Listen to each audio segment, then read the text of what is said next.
छुरी चाकू चलाने वाले थे सारे लड़के, 20 से 25 लड़के थे वहाँ पर। जब हमने बोला कि क्यों गाली दे रहे हो, तो हमारा दुपट्टा खींचने लगे, हमारे कपड़े खींचने लगे, हमको बोलने लगे, गाली और ज्यादा देने लगे। देश की राजधानी दिल्ली में महिलाएं कितनी सुरक्षित है, इसका एक ताजा मामला तिलक नगर से आया है, जहां पर एक लड़की रात को एक रास्ते से गुजर रही होती है, तो वहां पर कुछ विशेष समुदाय के लोग होते हैं, उसको पहले छेड़ते हैं और छेड़ने के बाद जब लड़की उस चीज का विरोध करती है, वो तमाम लड़के उस पर हमला कर देते हैं। हमारे साथ बातचीत करने के लिए उनका परिवार मौजूद है। देखिए, मैं इस वक्त मौजूद हूँ दीनदयाल उपाध्याय अस्पताल के बाहर, और बताया जा रहा है जिस लड़की के साथ ये घटना हुई है वो अभी बेहद ही क्रिटिकल कंडीशन में अस्पताल में भर्ती है। उनके साथ जिस दिन जो लड़की उस दिन गुजर रही थी, उनके साथ भी जो उनकी सहेली है, बहन है उनकी, वो उनके साथ मौजूद थी। क्या कुछ हुआ था बहन उस दिन, वो जरा बताएं। मेरा नाम स्नेहा है। मैं वहाँ से जा रही थी सामान खाने पीने का लेके, मतलब मैं वो गली गुजर रही थी। वही एक रास्ता है जो हम घर की तरफ जाते हैं, वो घर की तरफ हम जा रहे थे। उनका कोई फंक्शन वंक्शन कुछ होगा, बर्थडे वो पी खा रहे थे, डीजे बाहर रख के वो दारू बियर पी खा रहे थे। हम जैसे ही रास्ते से गुजरे, हमको देख के वो गाली गलौज शुरू कर दिया देना। अब मैंने बोला क्यों गाली दे रहे हो भाई। हम गए वहाँ तो मेरी बहन को थप्पड़ मारा, मुझे भी मारा, मेरी चुन्नी लेके ऐसे घुमाने लग गए। कौन लोग थे वो मोमडन थे, मतलब मुस्लिम परिवार के थे। छुरी चाकू चलाने वाले थे सारे लड़के, 20 से 25 लड़के थे वहाँ पर। जब ये घटना हुई तो आपसे कैसे शुरुआत करी थी, क्या बोला गया था, उसके बाद ये घटना हुई? बहुत गंदी, बिना मतलब गाली देने? हाँ, बेगर हम जा रहे थे, वो गाली देने लग गए। हमको देख के ही उन्होंने गाली शुरू की, बहुत गंदी गंदी गाली देने लग गए। जब हमने बोला कि क्यों गाली दे रहे हो, तो हमारा दुपट्टा खींचने लगे, हमारे कपड़े खींचने लगे, हमको बोलने लगे, गाली और ज्यादा देने लगे। मैं भाग के पापा को बुलाने गए, पापा आए समझाने के लिए, बोलने के लिए, क्योंकि मेरी लड़की को बोल रहे हो, तो पापा को भी मारना पीटना चालू कर दिया, उनके पैर पे भी चाकू मार दिया। कितने बजे की घटना है रात की? ये 11 साढ़े 11 बजे, 12 बजे मैं हॉस्पिटल में आई हूँ रात में। तो पिताजी भी हमारे साथ मौजूद है, और जब जिस दौरान ये बीच बचाव करने पहुंचे तो उनको भी जो लोग थे उन्होंने उनको मारा है, और देखो चोट देख सकते हैं, उनके पैरों में चोट लगी है। भाई साहब, क्या कहना चाहेंगे, कौन लोग थे, क्यों हमला किया? सर, ये लड़की गई थी सौदा सामान लेने के लिए, वो लोग दिखा रहे थे, वो चोर बदमाश लोग, उनके बीच में कौन आए। हम तो उनसे दूर ही रहते हैं। लड़की को गाली दिया और ये लड़की विरोध किया उन गालियों को, तो इनको और मारा। दो एक लप्पा लड़की को, बड़ी वाली को मारा भी। कहाँ चोटें आई है लड़की को? लड़की को यहाँ आंखों में आई, 17-18 टाँके लगे हुए हैं, हॉस्पिटल में है। नाजुक लड़की, बहुत सीरियस में स्टेम चल रही है। 2 दिन तो नाकों से खून भी नहीं बंद हुआ। अच्छा। एक्सरा भी उसको कराने को बोलते, दवाई ग्लूकोज चल रहे हैं। एक बार भी पुलिस एक्शन लेने को नहीं आई वहाँ। पुलिस का क्या रवैया है इस मामले पे? पुलिस वाले ही एक बार भी नहीं आए लड़की को देखने के लिए, और उल्टा हमारे बाप बेटा गया बचाने को, सर उसको भी मारने लगे, और मैं गया मेरे को मारने लगे कि पापा को क्यों मारे, उसको भी मारने लगे। बेटा का नाम बंटी, मेरा नाम सुल्तान है। अब सर बेटे को भी मारे, चाकू वाकू मारे, मेरे भी चाकू मारे। लड़की को एक बार भी कोई पुलिस ने उन लोगों पे कोई कार्रवाई नहीं करी? कार्रवाई क्या, उन्होंने ये 51 का केस लगाया, हमारे बाप बेटे के ऊपर भी लगाया, उनके ऊपर भी लगाया। 1 मिनट में छोट करके वो आ गए, और कोई कार्रवाई नहीं की। जबकि हमारे गांव हुए पैर में चाकू मारे गए, लड़का को मारा गया, लड़की को 18 टाँके लगे हुए हैं। लड़की की क्या हालत है अस्पताल? अभी लड़की की बहुत बुरी हालत है। लड़की तो यहाँ से गई नहीं, हॉस्पिटल से निकल के वो दरिंदे लोग पहले ही घूम रहे हैं वहाँ पर, खुले घूम रहे हैं अभी तक, और बोल रहे हैं कि इतना तो लड़का गया, आज नहीं तो कल जाएगा। बंटी को तो मारे। बता रहे कि अस्पताल में भी आकर के धमकी दी है लड़की को?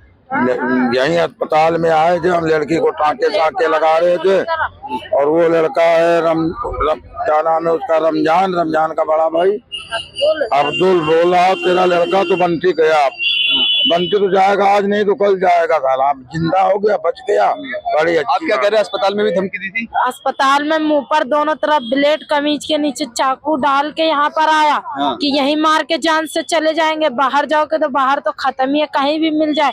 हम दोनों बहनों को, मेरे भाई को, मेरे पापा को, सबको धमकियाँ। पुलिस ने शिकायत दर्ज करी इन लोगों? पुलिस वालों के आगे धमकी दी। वो पुलिस वाला कुछ नहीं किया, वो सीधा जा रहा है, उनके साथ में ही पुलिस वाला था, कुछ भी नहीं बोला, घूस खिलाई पुलिस वाली को। यहाँ हालत खराब, एक दिन तो होश नहीं आया मेरी बहन को। हाँ, तो देखिए किस तरह से हालत है, बेहद गंभीर स्थिति में अंदर अस्पताल में भर्ती है। उनके भाई भी हमारे साथ मौजूद है जिनके ऊपर चाकू से वार किया गया है। दिखाएंगे जरा कहाँ पे लगा है आपको। देखिए किस तरह से जो लड़की को पहले छेड़ते हैं वो लड़के, और उसके बाद जब भाई भी बचाव करने के लिए आते हैं तो इनको चाकू मार दिया जाता है। क्या कहना चाहेंगे ऐसे अपराधियों के ऊपर पुलिस कोई शिकंजा नहीं कस रही है? सर बहनें गई थी सामान लेने के लिए, उनको छेड़छाड़ कर रहे थे, उन्हें भी मारा, पापा को भी मारा और मुझे भी मारा। तो ये है, ये बोतल चाकू से मार रहे हैं, ये कोई अच्छी बात नहीं है सर। ये कौन लोग थे जिन्होंने पूरा ये घटना? ये सारे मोमडम थे। तो ये कोई वैसे क्या पहले से छेड़छाड़ ऐसा करते थे लड़कियों के साथ, या उस दिन ऐसी घटना हुई? आए दिन छेड़छाड़ कर रहे हैं वो। ये ऐसा कोई टाइम नहीं जा रहा है। खुशबू को तो बहुत ज्यादा ही सीरियस है, वो तो उसको तो बहुत ज्यादा ही चोट लगी हुई है। तो देखिए पुलिस का जो रवैया है, साफ तौर पर जो पीड़ित परिवार है बेहद नाराज है, क्योंकि पुलिस की तरफ से कोई कार्रवाई नहीं हुई है। पीड़ित का आरोप ये भी है कि जो लोग हैं, जो अपराधी हैं, वो अस्पताल में भी आते हैं और खुलेआम धमकी देकर के जाते हैं। कहीं ना कहीं चिंता का विषय इसलिए भी खड़ा होता है क्योंकि लगातार जो बड़े बड़े जो नेता हैं बड़े बड़े मंचों से महिला सुरक्षा की बात करते हैं, लेकिन जब रात 11 बजे लड़की की सामान लेने के लिए गुजरती है तो पहले उसके साथ छेड़छाड़ होती है और उसके बाद उसका विरोध किया जाता है, तो उस पर हमला किया जाता है। तो देखिए उनके परिवार से भी कुछ और भी लोग हैं, उनसे भी हम जानेंगे। माता जी किस तरह देखते हैं ये घटना हुई है? अभी तक जो अपराधी खुलेआम घूम रहे हैं। बेटियों पे सुरक्षा नहीं है, किस काम का? पुलिस वाले भी है, पुलिस वाले को तो करना चाहिए शिक्षा की, बेटियों को वो बचाव करना चाहिए ना। बेटियों को, बेटे फिर कहाँ जा पाएंगे? रात बिरात को क्यों सामान लेने के लिए कहाँ जा पाएंगे फिर? क्या कहना चाहेंगे माता जी? तो ये कह रहे हैं कि हमारे गलियों में जब आते हैं कोई 10, 12, 15 लड़के खड़े हो जाते हैं, हम बोलने लगेंगे बेटी है, लड़की है, वो किसी सुनते नहीं है। ज्यादा अंतिम बोलोगे चक्कू दिखाएंगे, ज्यादा बोलेंगे मार देंगे तुम्हें। पुलिस ऐसे लोगों पे कार्रवाई नहीं करती क्या? नहीं करो, हमने कहा चल कोई भी बोले नहीं, हमने कहा क्या बोले, आज चले जाएंगे पाने में। वो तो रोज के यहाँ घर ले रखा, वहीं पर हम गलियों में उसका घर है, तो उसी को हम बोलते बेटा यहाँ मत खड़ा होने दे, सबकी लड़की है, बहन बेटी है, तो मानते नहीं है। क्या करो? आप लड़की कौन है?